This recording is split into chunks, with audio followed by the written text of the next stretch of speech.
To go back like slightly, like after that encounter, the crazy change and experience that you had. Yeah. Like you knew that you immediately wanted to be on mission, like build the kingdom, go out and Follow God. Yeah. I didn't know Like what the all purpose was, but I knew there was something big that I had to do. Yeah. It's crazy to think back on that. That's been 7 months, you know? And it took a while. Like, I think by the time I first went to APC, it was like mid-January. Mm-hmm. That's where I met Stefan. So that's only like 4 months ago. I thought you guys knew each other for like years. No. And that you've been doing this stuff for a while. I met him in a month in. We just started the channel and went. Wow. Praise God. Yeah, that's not normal. No. No, my spiritual father actually is his spiritual father, and how I met him is so crazy. And when I went and saw him, we start talking, and I find out he knows my grandfather.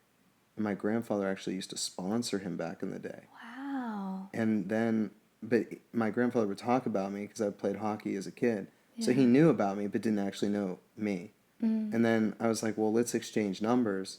He goes to give me his number. It's already in my phone. I've never met or talked to him. So God's been doing some crazy things. Come on. He's put some real warriors, around. Yeah. I'm very grateful. It's not normal. Wow. He's just been lining everything up. I'd die for him. Yeah. Truly. Yeah. I feel like everything, you go through, you just see a different perspective now. Right. To me, it's no-brainer. Yeah. So we're going full force. Let's go. And you guys are doing it. And I like how I was saying earlier, you just truly show the goodness and the love of the Lord. Even some Christians will like see people preaching like on the side of the street and in public, and they don't like it. Wish they would see like you guys doing it. Mm. You truly show people the love of the Lord. Do you think people like feel that way just because of seeing people like giving condemnation?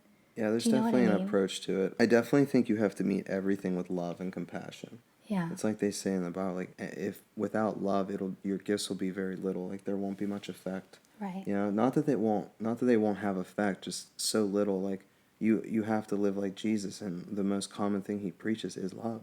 Right. Like you have to have love. So it's cool we do interviews and stuff, but when I really like to connect with somebody. Yeah. Like sometimes it doesn't. You might not even preach the gospel to him. Right. Sometimes he might just tell you, just be there for him and show him what it's like to be loved. Tell him to have a good day. Come on. So I just think you have to come from that kind of side. Like we're here to love them. We're not here to condemn them.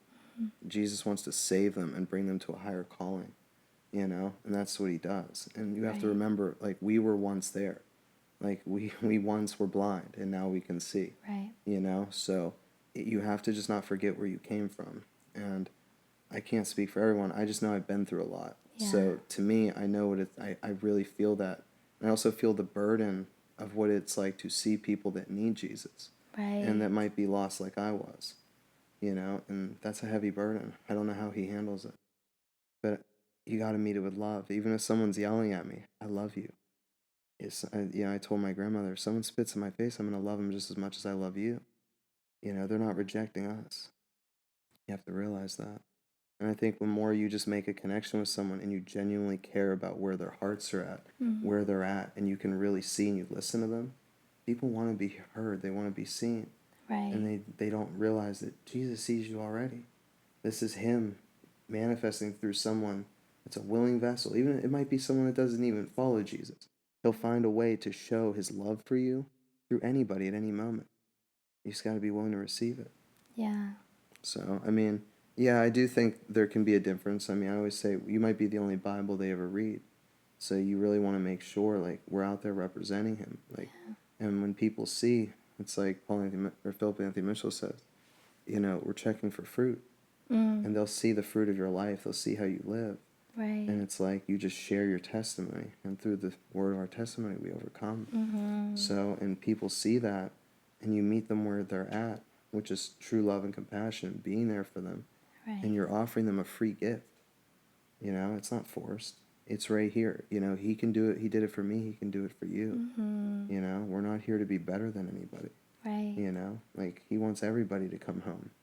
You know, you're his son. You're his daughter. He just wants you home. He doesn't care. You don't have to be right with God to come. Yeah. You know, some people say, oh, well, I'm drunk. Maybe another day. It's like he takes us where we're at. I gave him my life and I had nothing. I had nothing. And he said, I choose you. Yeah. Like, you know, it's like that's powerful. That's his love for you. Yeah. Doesn't matter what you have. He doesn't care what you have. He just wants a surrendered heart. Mm. So I think when you connect with people like that and you genuinely care, people can tell if you care. Yeah. You know, they sense it, you feel it. Mm. So you can tell if someone's being genuine. Right. And that connects with people. Right. So I think that's like the biggest thing when it comes to doing that. When you look back how you were living before and like everything that you were feeling and then today, it's like night and day, hey? I mean, I think back, and it wasn't until that last year, I like to think I was a functioning heroin addict, which is pretty crazy to think. A functioning Yeah, because I was able to pay all my bills. Oh. I was able to help my grandparents. Yeah. But crypto helped with that. Mm. But I was able to do it, and I guess I just kept it boosted my ego at the time that people never thought I was on drugs, and I could just do all these things. Mm. And I always thought, well, I'm paying bills and other people aren't, so I must be okay as long as I can manage this. Mm. But then it got worse. Yeah. And then things got real unmanageable. So thinking back night and day, I can't even believe I went through that. Yeah. Thinking of how it is now. Thank you for sharing all that because that's also like very vulnerable, you know. So I really appreciate like you sharing so much of your story. Like that is just shows too the power of the Lord, and when you fully let him into your life, how drastically things can change. I don't know if it's fully hit me, Yeah. like realizing it. Yeah, because that was not that long ago. That's a lot to process, like in such a short amount of time, under a year. You are one completely different person. And then you literally died, came back to life, had an encounter with Jesus, and now you're walking out a completely different, Yeah, only Jesus can do that. amen. Yeah. I used to worry about it. How would I tell anybody? Like before, that was the thing. Like, how could you have kids, or how could I ever tell anybody, or you know, what are people gonna think? And it's like that was obviously going into it, Yeah. you know. But I was just like, man, no, I have no shame in it. I'm so happy for what He's allowed, Yeah. what I've gone through. You know, Yeah. we live under grace. You know, I got nothing to be ashamed of. Right. Not many people get to see this side. You know. Right. God takes everything and turns it around for our good.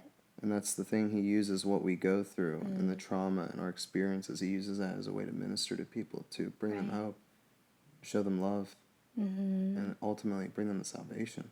Yeah. You know? Because they might not see like when you're so deep in something, like especially like that, like you would feel like there is no hope, you know, like no way out, like you're just stuck in it for life. No, yeah, you feel that way. Yeah. 100%. I mean, it sounds so easy to just go to a rehab, go get help. Right. Like it's tough, you know.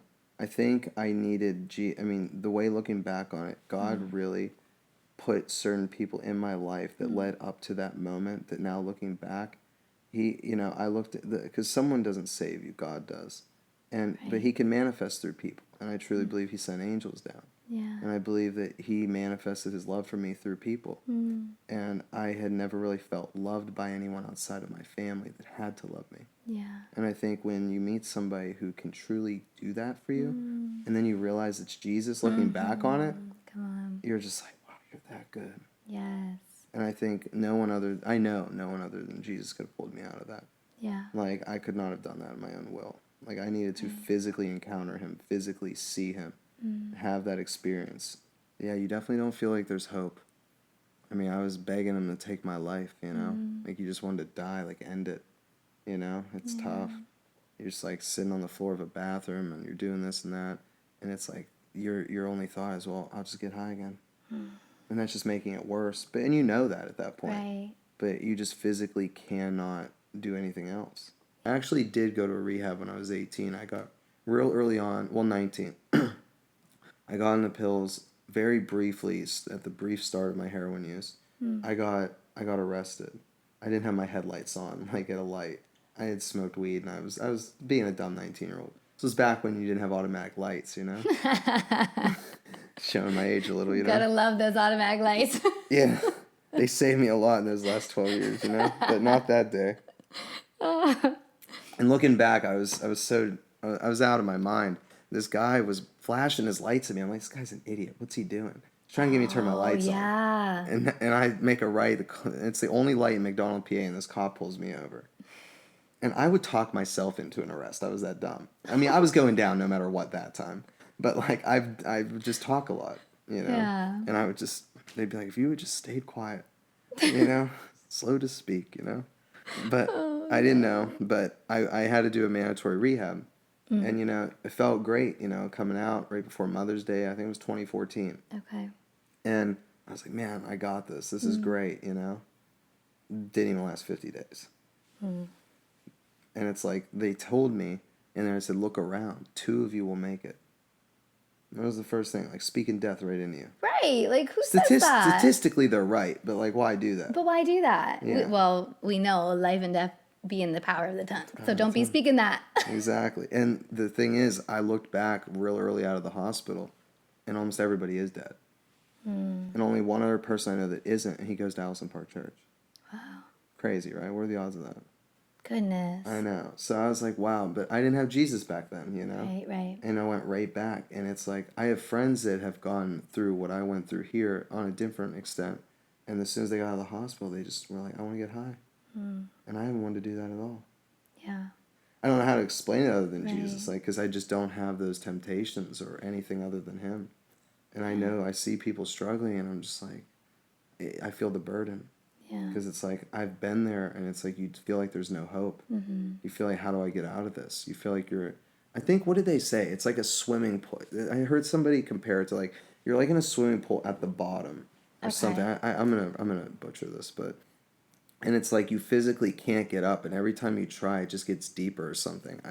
I don't know. He said it a certain way, but you just feel like all you got to do is feel like you can't get out of it. But in reality, you really have to fight for your life. If you could speak to your former self, what do you think you would say? Like, what would you tell yourself when you were like deep in it?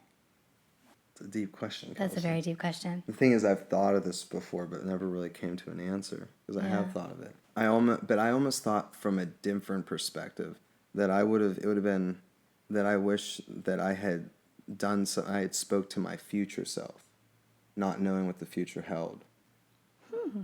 You know what I mean? Okay. Like I always would think of it like that. Like if I did a video or just like really expressing where I was in that moment. Yeah. But I had no hope, but it's like I always thought, what if I had a video of myself just speaking like wherever I was at, and I could look back on that now and see, man, that's where I was. But if I had to speak from now, Yeah. I think I would just thank him, you know, because he did that, you know, he went through all that, and that's tough. Yeah. I not many people can endure something like that, and here we are now, and it's like there's a great purpose in life, Yeah. and now we get to fulfill that, you know. It's deep. It's a very hard question. I want to elaborate more on just thanking him, but it's like, Right. because speaking hope, I mean, they're speaking hope into him. I just feel like, I don't know what I would be. It'd be tough. How would I go about it? You know, because I don't know if I would have believed anything back then. I think near the end, I was like purposely doing more at night to not wake up. And I kept waking up. And I'd wake up and be like, here we go again. You know, it's like the same day, just repeating it. Right. You know, it was not good. And, you know, like you're living a double life, you know. You're lying and you're not being real about yourself. So you're living under such shame about it. And then you're just stressed all the time. Things just pile up. It's like I was watching this guy. He's like, it's like getting a bill and you just like lay it over there and it keeps going. And before you know, you got this stack of bills and you're like, well, I just thought it'd go away. Like, you know, Yeah. you have no way of dealing with it. I've thought about how could I really even give someone hope to, hey, this is how you go about doing this. Because it's not as simple as just doing it. Right. Like, I really feel like you have to be encountered. Like, I'm not saying you can't do it on your own will. It's just, that's tough. Yeah. I've done it before, and it didn't work. Yeah. Even if you're forced to do it, I feel like you have to really surrender, like really surrender. And I didn't even know when I went in that rehab I was going to give my life to Christ. Yeah. So how I got there, Right. it's like crazy. And I don't know, you just kind of, at some point, you're just like, do it. But you could have did it at any point, and you didn't. So there's a reason. Things come to a meeting point. He's that good. Like, he knows. I mean, that's why we're on his time. I mean, 12 years is a long time. And the way that it all came, the way everything kind of folded together, people came in my life, the way the drugs got bad right after, like, too. Yeah, I think I just have to thank him. Yeah. I mean, that's such a short answer, but... No, I was just curious. There's no right or wrong answer. But it does show, like you said, the surrender. And like, we can't do things in our own strength. And like you said, you don't have to be perfect to call on the name of Jesus. Like, you could do it at any time. And it's in his strength that everything will get better. Like everything will come. And like the power of prayer. Like, I just love that your Graham was praying over you, like during that entire time. Yep. Like those prayers were heard. They were heard. Oh, I know. And I mean, you said like you didn't even know why. Like you just ended up at that rehab. Like, come on. I look back on some of my Snap stories that come up in memories. I was so lost. You look back and it's like, I was such a slave to money. I was so deceived in my own mind. Yeah. I just thought I had the world by the horns. I didn't. Right. I was just following all the wrong things, thinking I was doing great. And then you eventually hit that rock bottom. It's like they say, he'll give you a steady rock to stand on, And he did, I thank him. Yeah. That's crazy. That's crazy. Thank you, Jesus. Thank you, Jacob. Like, oh my goodness. I tried to save these for you, but they're too good. So I'll bring you more. Jacob has a garden, which I found out today that it is a massive garden, indoor and outdoor, just everywhere. I start indoor. Indoor. I start the seeds indoor. Which I think is so cool. He brought me strawberries. Oh, yeah, here, you I'll show you guys. some pictures. And yeah, he's a professional gardener. Don't say professional. Oh, sorry. No, I mean, don't talk me up like that. Here. I mean, these strawberries are pretty good. You think? Yeah, they're so good. I really do nothing to them. They're all organic. Well, we know that if we ever need questions about gardening, It's so biblical. we're coming to you. You really reap what you sow. Right. So I always end this way. Oh, okay. And you have 3 options. I get 3. 3 options. There's 3 doors here. Okay. So you can either tell us a dad joke. Wait, there's more. I'm not even a dad. You can give us a fun fact, and it doesn't have to be about you. It could be any like random fun fact. Oh, Kelsey. Or wait, there's more. Oh, please. What's the third option? Or you can just tell us something that brings you joy. Something random or something that happened to you recently or something that just is fun and random and brought you joy. Something that I really enjoy now that I don't think I ever appreciated, and I think having to learn to walk again and stuff really might have instilled that, is I just like to walk. I like to run.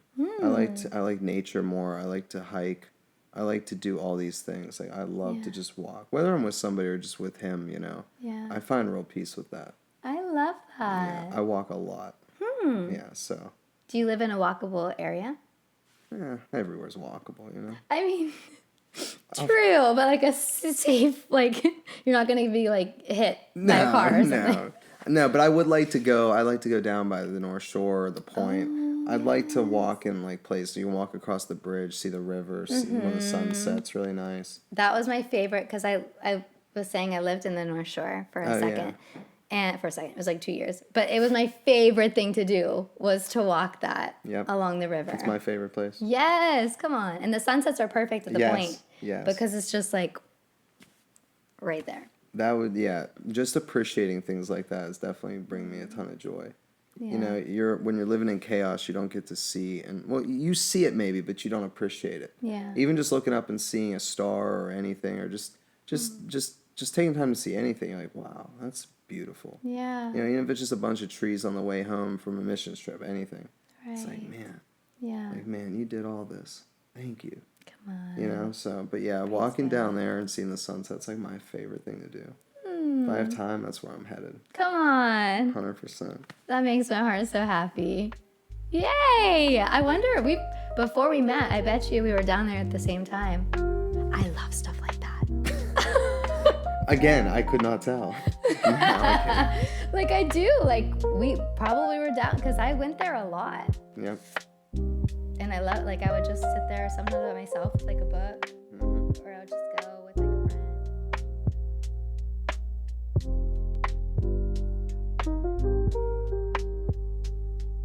I hope you guys enjoyed getting to know Jacob and hearing his story. As always, I've placed goodies in the description for you, along with ways to get connected with him. Remember, if he did it for someone else, he'll surely do it for us too.